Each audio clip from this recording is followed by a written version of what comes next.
Hello and welcome back to Dulce Aroma. My name is Manuela, and for today's video we're going to be making this gorgeous DIY goat's milk soap using a spray technique and a gorgeous heart embed.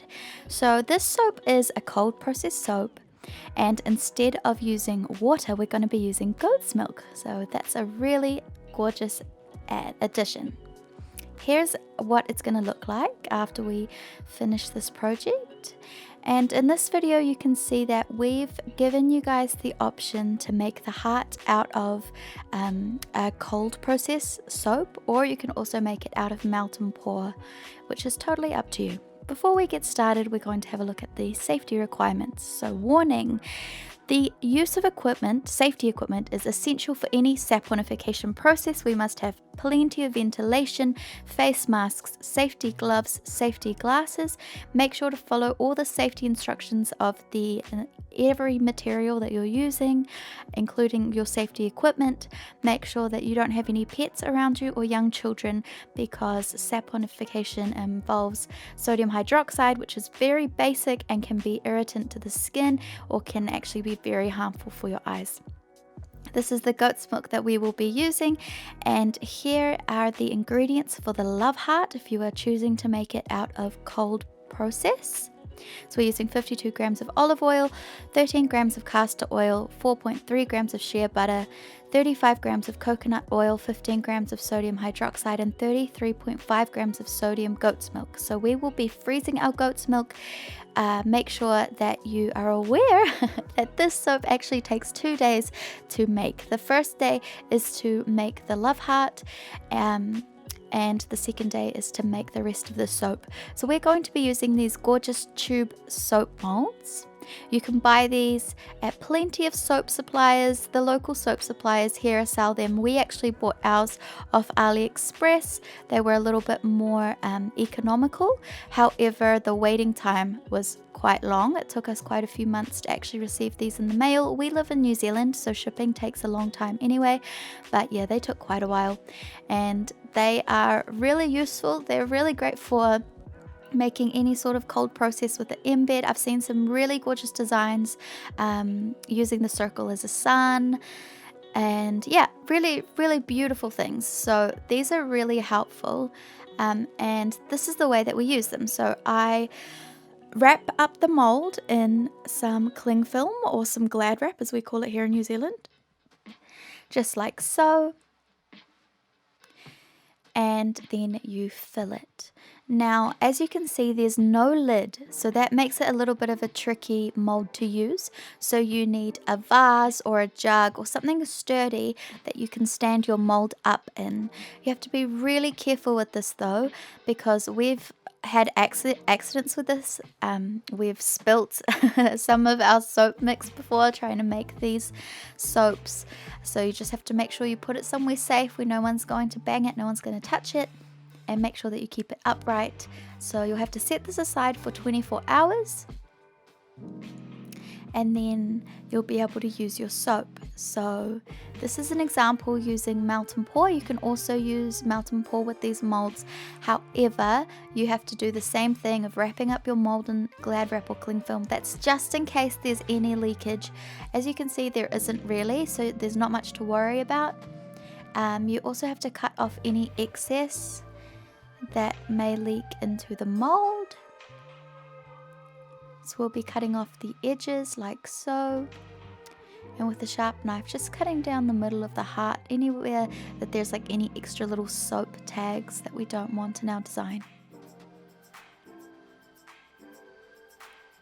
I think that having these tubular molds makes a soap just that little bit more elegant. I just think that it's such a lovely finishing touch, and just a nice way to add a little bit of detail.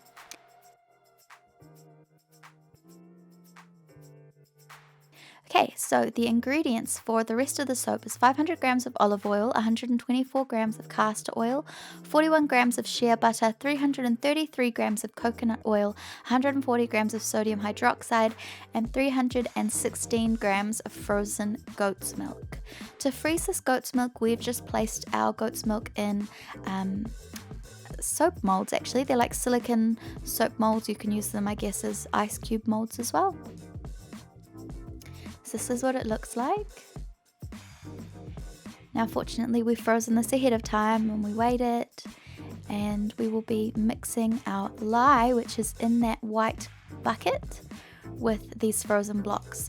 So the reason that we mix frozen goat's milk and not liquid goat's milk is just to make sure that when the saponification reaction occurs, that the temperature doesn't actually rise up as much as it would if if the other thing adding was still liquid or at room temperature. So we choose to do this outdoors just to minimize any risk of, splashing, or the fumes as well. It can cause some fumes, so we just leave it outside. You don't have to mix it, you don't have to crush it, you just set it aside. It naturally just reacts and starts melting your ice cubes, your goat's milk cubes. And so you just set that aside and wait until your lye mixture has reached about 40 degrees Celsius. You heat up your oils, here they're already heated, up to 40 degrees Celsius as well. We don't heat them up more than 40 degrees Celsius because the heat can evaporate the nutrients that we want in our oils. And now we're sieving our lye solution with the goat's milk into our mix, making sure that initially our lye solution had cooled down 40 degrees Celsius. And now with our immersion blender, our stick blender, we are giving it a good blend. Now this is going to reach its trace quite quickly. Make sure that while you're blending, you're not over blending and you're checking the consistency. There we're adding some zinc oxide just to whiten the mix a little bit, as we want it to be a little bit more of a cream color. If you don't want to add any colorants, an alternative is to just use refined olive oil instead of extra virgin olive oil.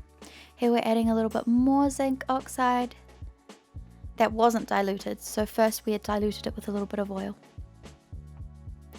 Okay, so the consistency that we want is runny, but not too runny. So it's a little bit thick here. You could go a little bit thicker if you wanted to, but this consistency is lovely. Make sure to tap down the mold to just pop any bubbles that may occur when pouring. And next we're going to be placing this gorgeous heart. Cut it down to the size of your mold, but make sure that it's a snug fit because you don't want it to slide around. You want it to be very airtight. As you can see, this consistency has changed so much from the first half that we had poured into the mold. So we first pour half the mixture, add our heart, and then pour the second half of our mixture. Now what we want to do is, as you can see, it's very runny to make any sort of decoration with a spoon. We set it aside for 10 minutes and then we grab our teaspoon and make this wave design. Now we're going to be spraying some mica powder on top, and the reason that we are making these indents is to make sure that there's like a lot of texture for the mica to really stand out. If you have the soap be very flat, it won't be as shiny. Now the mica that we're using is a bit of a metallic color, so we want it to be really shiny and have a lot of surface to bounce off, or the light to bounce off. So we're covering up our soap, wrapping it in a towel. We're going to put it in a box and we're going to set it aside for 24 hours. Now this will be enough time to harden up a little bit and for us to be able to cut our soap. So 24 hours later, we are now mixing the mica powder that we are going to be spraying on top of our beautiful soap. Here we've actually used two different colors. We've used this gorgeous pink, it's like a magenta, and a red, cherry red. Well, we wanted it to be more of a cherry red and the red we had was a little bit darker than that. We used a little bit of tape just to mark the edges, just so that we don't get the mica all over our silicone mold, and we are going to be using the spray bottle to mix up our spray solution.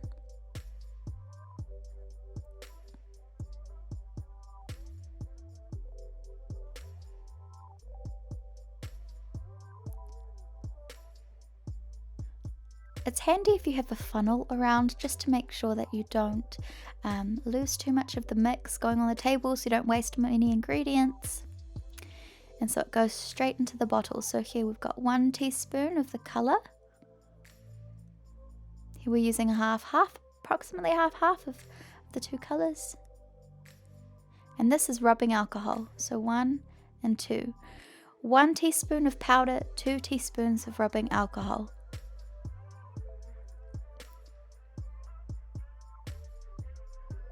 Screw the lid on and give it a really good shake.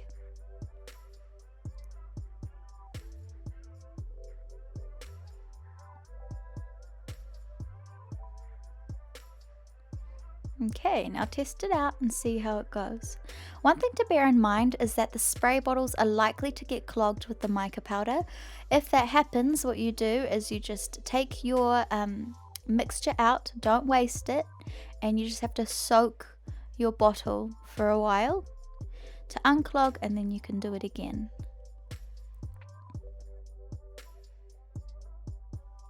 So as you can see, it's spraying this gorgeous color. And because of the alcohol, it will absorb into the soap. So gorgeous. I just love the finish. If you've got a few gaps and your bottle's clogged up, or you don't have a bottle, you can also spray rubbing alcohol onto your soap and then sieve some mica powder. This is a little bit more tricky as you end up using a lot more mica powder than if you just use a spray bottle, but it's also a very effective way to get some color on the top.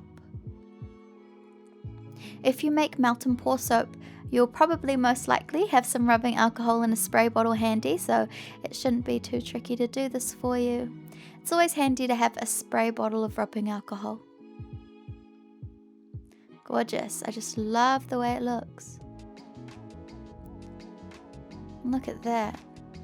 So as you can see, it's starting to really absorb into the soap as well because of the rubbing alcohol. What a gorgeous red color.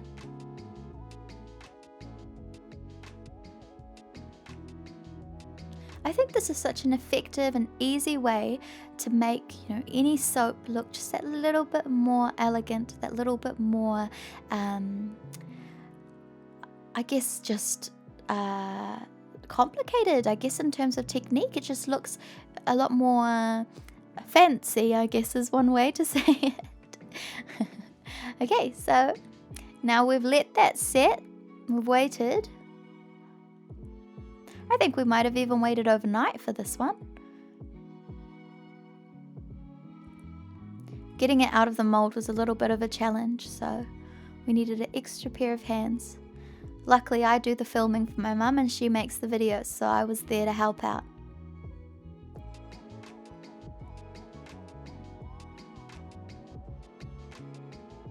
Awesome.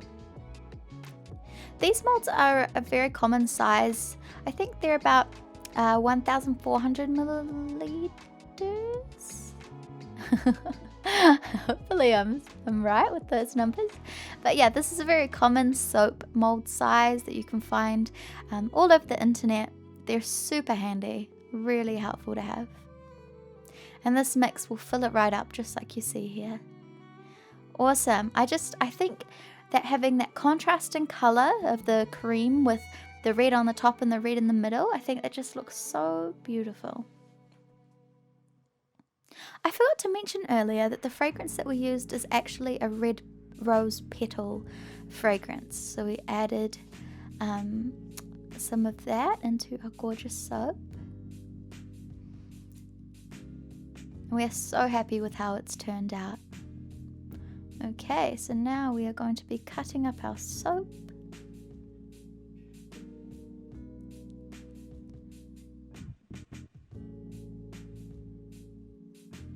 It's so good to see, that you can use different liquids for your soap, like goat's milk. Of course, you don't have to use the exact recipe that we're using or the exact colors. You can always try goat's milk out into different recipes. It's got lots of benefits for the skin. It's a gorgeous thing to use, gorgeous alternative to use for water in your soap.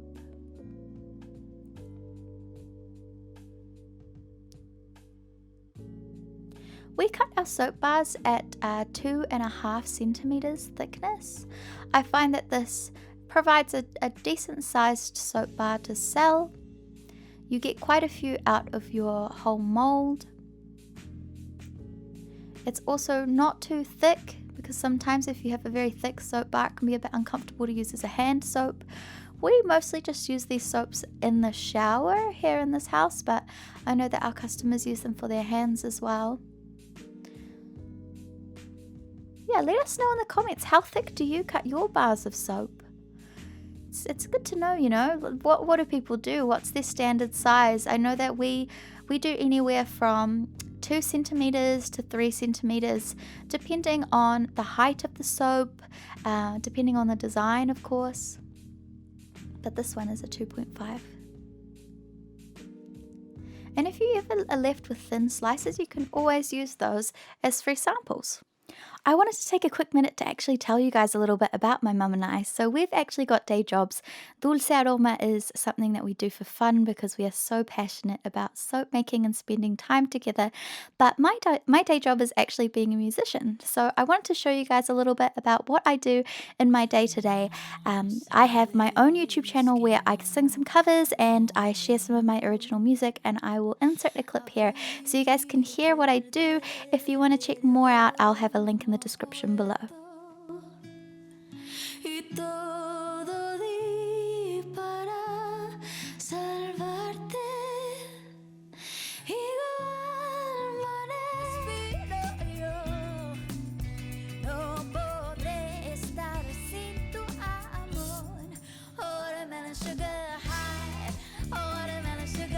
Thank you so much for watching this video. We really appreciate your feedback. We really appreciate your time to watch this tutorial. And if you do recreate this video, let us know in the comments, how did it go? If you have any questions, we are really eager to help you. And let us know what videos you want to see from us as well. Are there any techniques that you are wanting to learn, or any ingredients in particular that you'd like to see us try out? Let us know in the comments. And yeah, we will see you next week. Thank you so much. Bye.